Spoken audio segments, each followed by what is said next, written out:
If you need to close your Walmart account, follow these simple steps to ensure the process is completed correctly. Step 1. Log into your account.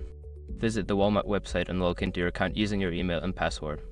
Make sure you have access to the account you want to close. Step 2. Navigate to Account Settings. Once logged in, go to the Account Settings or Profile section. Look for options related to account management or preferences.